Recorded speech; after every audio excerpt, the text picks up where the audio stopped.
do Senhor ainda é o princípio da sabedoria. E eu acredito, querido, que nós precisamos redescobrir o que é o temor do Senhor na relação com Deus. Paulo, escrevendo ao povo da nova aliança, na época da graça, ele diz: de Deus não se zomba. O que o homem semear, isso também ceifará. Quem semeia na carne, da carne, colhe a corrupção. Quem semeia no espírito, do espírito, colhe a vida eterna. Não me diga que ele está falando do não crente. Porque eu queria saber como é que o não crente, com as suas atitudes, vai semear no espírito e colher a vida eterna sem conversão. Quando ele diz Deus não se zomba, ele está escrevendo para a igreja, ele está falando para as pessoas que já haviam sido alcançadas. E o temor de Deus precisa estar presente.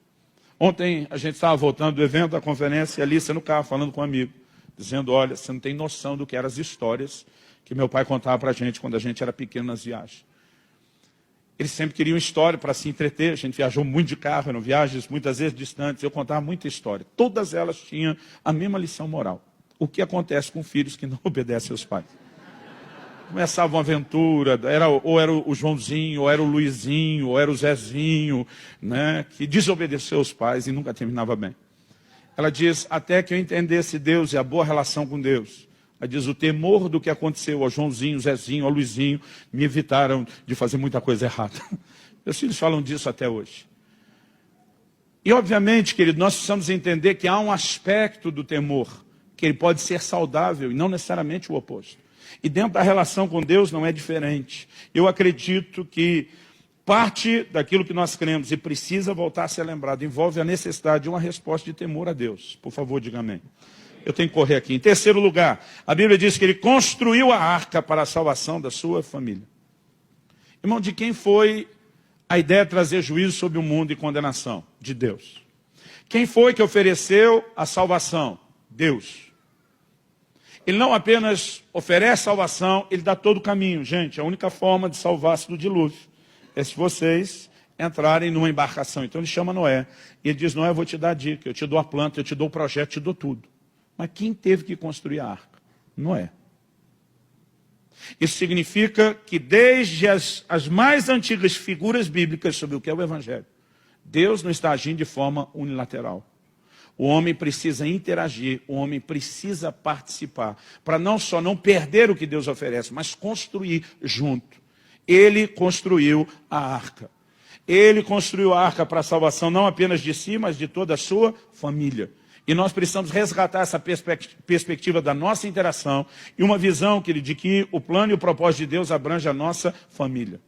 Em Atos 16, 31, quando Paulo diz ao carcereiro de Filipos: crê no Senhor Jesus, será salvo tu e toda a tua casa. Nós entendemos que, embora a salvação é individual, o plano e o projeto de Deus é para a família. E nós temos que lutar pelas nossas casas, pelas nossas famílias. E não estou falando só de quem tem familiares que ainda não se converteram, de continuar orando, crendo por eles, intercedendo, pregando o Evangelho, procurando dar um bom testemunho. Mas eu falo daqueles que já têm sua família servindo a Deus. Eu vejo muitos pais que se tornam desleixados na sua fé. E os filhos perdem completamente a referência, a empolgação com Deus. E muitas vezes, quando lá na frente eles acordam por que fizeram e voltam para Deus, o coração dos filhos já está longe e já está distante do Senhor. Nós temos que lutar pela nossa casa, pela salvação de toda a nossa família. Não apenas levando eles a Cristo, mas lutando para que todos permaneçam no altar do Senhor, na presença do Senhor, inspirando continuamente o coração deles. Não falo meramente de cobrança, é muito mais do que isso. Nós precisamos encher o coração deles de inspiração. Agora, como se participa dessa salvação? Não é apenas aceitar que Deus tem uma mensagem. Não é apenas aceitar o fato de que Ele disse: ó, tem que sair daí e entrar no que eu ofereço. Nós construímos algo junto com Deus.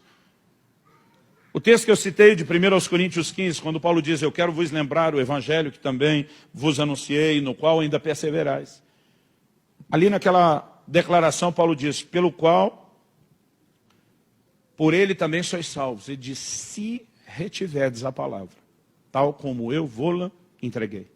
Esse se retiverdes, irmão, é um condicional tão claro, que eu não consigo entender como tem gente que finge que ele não existe.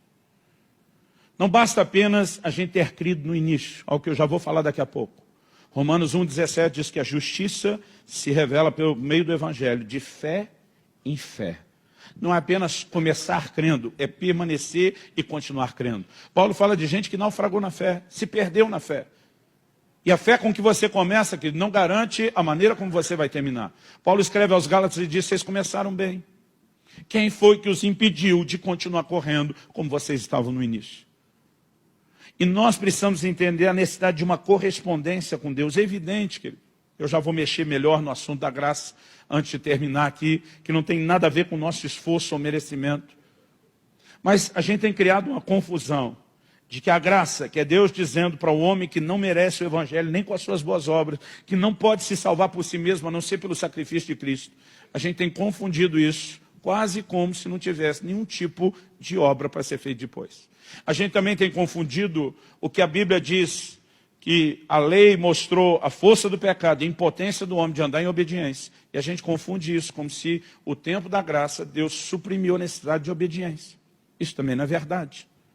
A diferença entre a lei e a graça é que nos dois tinha a palavra de Deus. Antes, o homem descobriu a sua incapacidade de obedecer por si a palavra de Deus por conta da força do pecado. Depois da manifestação da graça, Deus diz, eu tenho transformação, mudança de natureza, e eu posso empoderar e capacitar você para que você viva nesse lugar de obediência. Mas a lei ainda deve continuar sendo obedecida. Aliás, Paulo defende, a lei é boa. Não vão confundir as coisas. Porque ela mostrou a impotência do homem, não é ela que tem que ser descartada. Era a incapacidade do homem de obedecê-la que tem que ser agora descartada pela obra de Cristo. Mas a lei permanece. A Bíblia diz que antes da conversão, Efésios 2, nós éramos filhos da desobediência. Essa é a marca de quem não teme a Deus. Agora, em 1 de Pedro 1,14, do 14 ao 16, ele diz como filhos da obediência. Porque a nossa história mudou. E diz, não vos amoldeis às paixões que tinham anteriormente na vossa ignorância. Mas como é santo aquele que vos chamou, sede santos também vós em todo o vosso procedimento. Porque escrito está, sede santos, porque eu sou santo.